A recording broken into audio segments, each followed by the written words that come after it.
अस्सलाम वालेकुम नाज़रीन, आप देख रहे हैं 44 टीवी। मैं हूं आपकी मेजबान सुबल जिया। इस वक्त हमारे साथ लाइन पर मौजूद है हमारे एंकर पर्सन सरदार जावेद आशिक डोगर। तफसीलात इनसे हासिल करते हैं। जी सरदार जावेद आशिक डोगर, हमें तफसीलात से आगाह कीजिएगा।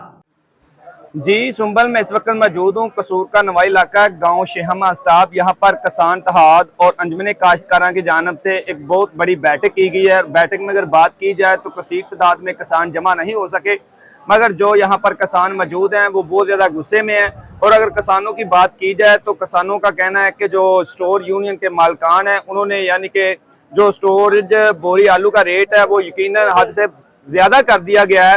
पहले जो रेट था वो तकरीबन 450 रुपया था। जब आलू को स्टोर किया गया 980 रुपए के बैनर अवेदा किए गए, मगर अब उन्होंने अपनी यानी कि मर्जी से 1200 रुपया रेट कर दिया गया। मेरे पास कसीर तादाद में किसान मौजूद हैं जो अपने ख्यालात का इजहार कर रहे हैं और अगले लाए अमल का भी ऐलान किसानों ने कर दिया गया है। किसानों का कहना है कि कल सुबह 10 बजे DC ऑफिस में एहतजाज रिकॉर्ड करवाया जाएगा। कोल्ड स्टोर एसोसीएशन ने एक हट धर्मी ते मबनी फैसला किया है जिहड़ा किसान दुश्मनी दे विच कीता गया।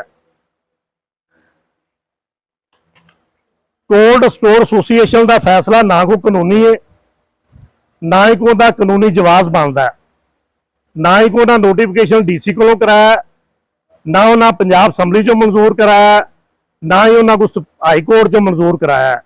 ये चंद बंदे ने 5% जेड़े 4-5 बंदे बैठ के जिमीदार की किस्मत का फैसला करते हैं। असी उस फैसले को ना मंजूर करने, कबूल नहीं करते।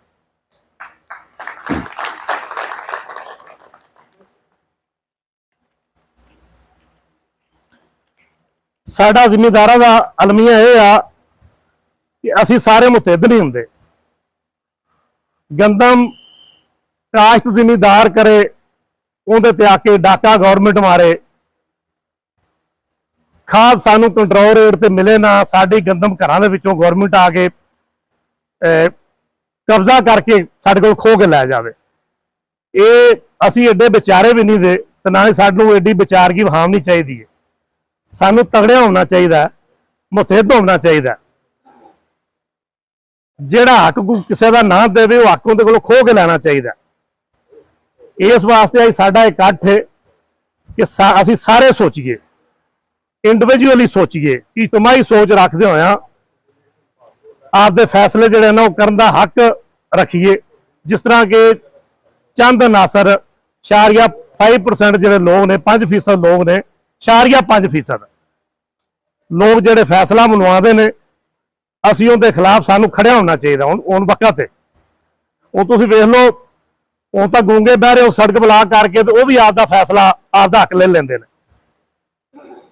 सब तो ज्यादा जिहड़े जिन्होंने असीं आने दूसरी दुनिया के बंदे खुसरे, वो भी आपके फैसले मनवा लेंदे ने। असीं तो फिर जिमीदार हाँ।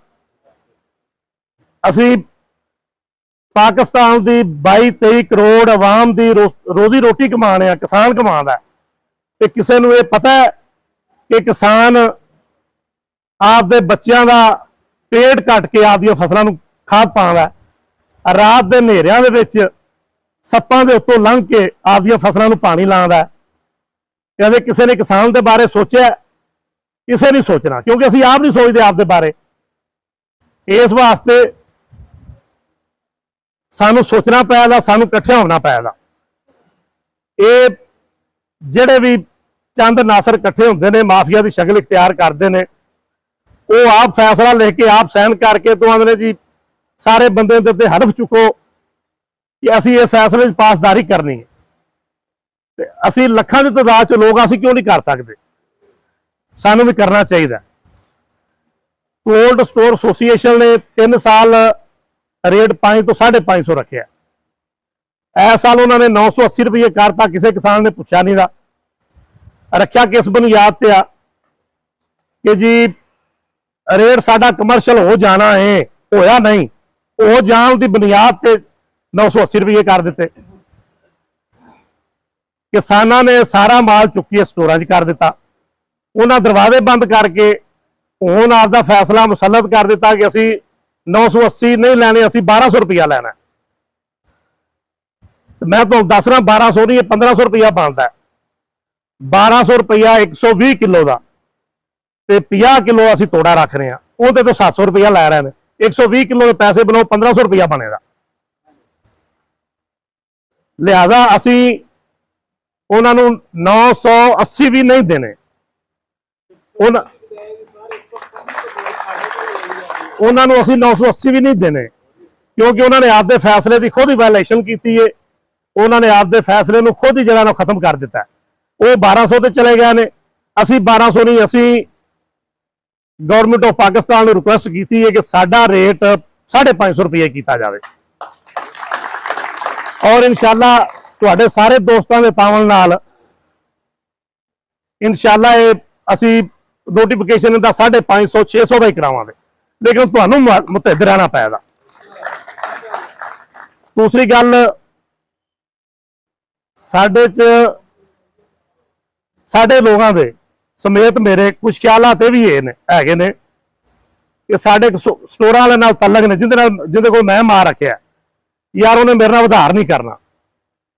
ਲਿਹਾਜ਼ਾ ਇਹ ਸੋਚ ਤੋਂ ਬਾਹਰ ਆ ਜਾਓ। 2 ਸਾਲ ਦਾ ਉਧਾਰ ਕਰਦੇ ਵੀ ਨਹੀਂ ਪਏ, ਟਰਾਲੀਆਂ ਰੋਕ ਲੈਂਦੇ ਨੇ, ਕਿਉਂਕਿ ਸਭ ਤੋਂ ਜ਼ਿਆਦਾ ਇਸ ਵੇਲੇ ਮੁਸ਼ਕਲ ਮੇਰੇ ਵਾਸਤੇ ਆ, ਕਿਉਂਕਿ ਮੇਰੇ ਰਿਸ਼ਤੇਦਾਰ ਸਭ ਤੋਂ ਜ਼ਿਆਦਾ ਕੋਲਡ ਸਟੋਰ ਦੇ ਮਾਲਕ ਨੇ।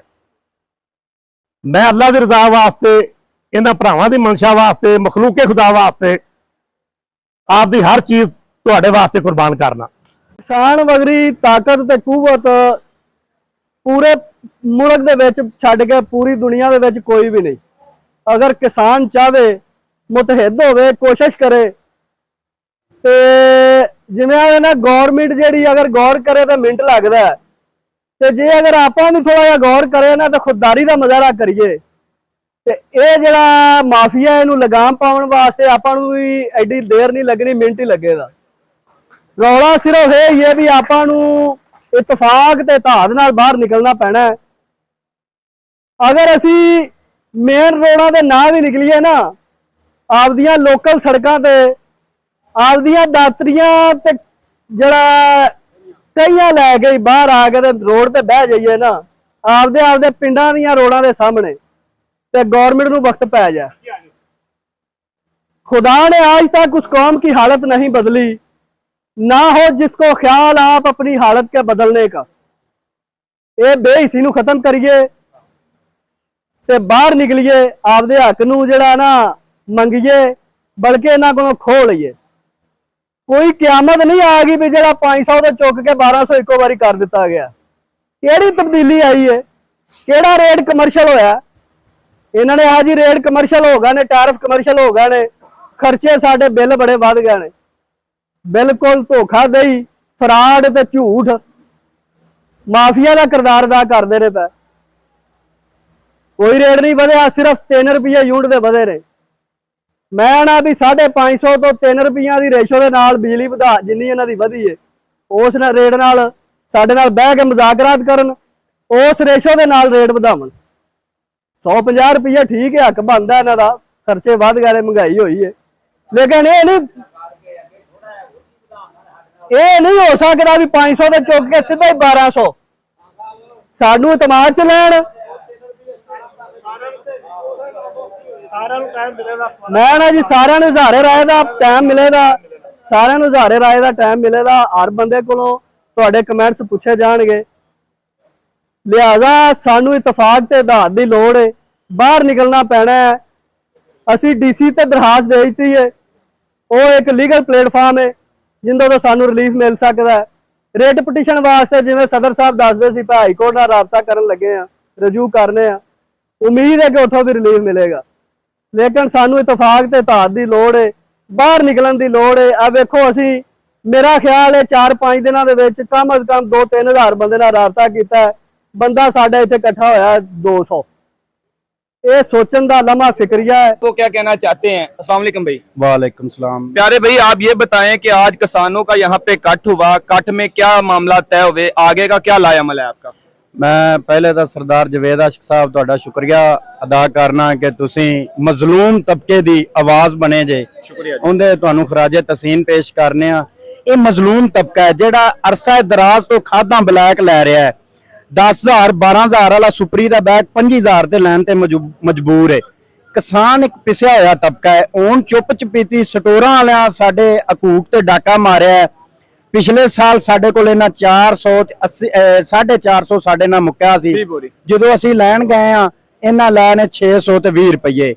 ਬੰਦੇ ਨਹੀਂ ਬੋਲੇ ਜਨਾਬ। ਐਤਕੀ ਇਹਨਾਂ ਜਦੋਂ ਰੱਖਿਆ ਉਦੋਂ ਇਹਨਾਂ ਲਿਖ ਕੇ ਲਾਇਤਾ ਵੀ 980 ਰੁਪਏ ਲਾਉਂਦੇ ਤੇ ਨਾਲ ਸਾਨੂੰ ਠਾਉਂਦੇ ਰਹੇ ਨੇ ਵੀ ਯਾਰ ਤੁਸੀਂ ਰੱਖੋ, ਜੇ ਘੱਟ ਲੈ ਦੇ ਅਸੀਂ ਘੱਟ ਲਾਉਂਦੇ। ਹੁਣ ਜਦੋਂ ਕਿ ਕੋਈ ਜਿਸ ਤਰ੍ਹਾਂ ਰਾਸ਼ਨ ਕਿਸੇ ਰੱਖਿਆ ਉਹ ਲੈਣ ਗਿਆ ਤੇ ਉਹਨੂੰ 1400 ਸੁਣਾ ਦਿੱਤਾ ਨੇ ਟੀਕਾ। ਤੇ ਜੇ ਅਸੀਂ ਹੁਣ ਚੁੱਪ ਬੈਠੇ ਰਹਿ ਤੇ ਇਹਨਾਂ ਦਾ ਕੰਮ ਵੱਧਦਾ ਜਾਏਗਾ। ਇਸ ਵਾਸਤੇ ਥੋੜਾ ਜਿਹਾ ਕਿਸਾਨਾਂ ਨੇ ਅੱਜ ਐਕਸ਼ਨ ਲਿਆ ਹੈ। ਗਵਰਨਮੈਂਟ ਨਾਲ ਵੀ ਗੱਲ ਕਰਾਂ ਦੇ ਚੌਧਰੀ ਸਨਾਉल्ला ਨੇ ਇੱਕ ਪਲੇਟਫਾਰਮ ਦਿੱਤਾ ਹੈ ਅੰਜਮਨ ਕਾਸ਼ਤਕਾਰਾਂ ਦੇ ਪਲੇਟਫਾਰਮ ਤੋਂ, ਤੇ ਉਹਦੇ ਦੇ ਕਿਸਾਨ ਇਕੱਠੇ ਹੋਏ ਸੀ, ਅੱਛੀਆਂ ਗੱਲਾਂ ਬਾਤਾਂ ਹੋਈਆਂ ਨੇ ਤੇ ਜਲਦ ਕੋਈ ਅਗਲਾ ਲਾਇਆ अमल देन दे।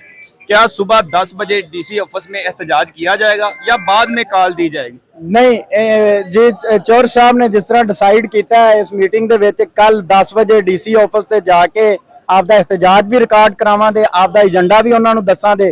अगला फिर वो स्टोर एसोसीएशन नु बुलाते ने या जो भी अगला लाया अमल होगा। अगर डीसी साहब आपके मामलात हल नहीं करते तो उसके बाद अगला आपका क्या लाया अमल होगा? सड़कों पर आ जाएंगे या लाहौर का रुख करेंगे या इस्लामाबाद का रुख करेंगे? जारी बात है, अगर कोई गल नहीं मानता फिर दमादम मस्त कलंदर तो होवेगा। फिर ट्रैक्टर ट्रालियां भी निकलंदियां ते किसान भी निकलंदे, कईयां कुहाड़ियां लेके निकलंदे। जी सुंबल, मैं आपको बताता चलूं, किसान बहुत ज्यादा गुस्से में है। किसानों का कहना है कि पहले हमें ब्लैक में खाद मिली। डीसी ऑफिस में अगर बात की जाए तो अरशद भट्टी साहब से बात करने की कोशिश करेंगे इस हवाले से डीसी साहब क्या कहते हैं, मगर किसानों की अगर बात की जाए तो किसान बहुत ज्यादा गुस्से में है। किसानों का कहना है कि अगर खाद की बारी आती है तो इंतजामिया खाद को कंट्रोल करने में, जो ब्लैक माफिया उनको कंट्रोल करने में बिल्कुल नाकाम रही। हमें खाद के लिए दर बदर की ठोकरें खाना पड़ी। किसानों का कोई पुरसाने हाल नहीं, मगर अब किसानों ने इत्तेहाद कर लिया है। किसानों का कहना है कि अब हम ये और जुल्म नहीं सहेंगे, अब इंशाल्लाह दमादम मस्त कलंदर होगा और किसान सड़कों पर होंगे। कल 10 बजे डीसी ऑफिस का टाइम दिया गया है। कल 10 बजे के बाद अगर डीसी साहब इनके मामलात को हल नहीं करते, इनके मुतालबात नहीं माने जाते तो फिर अगला लाएअमल दिया जाएगा। जी।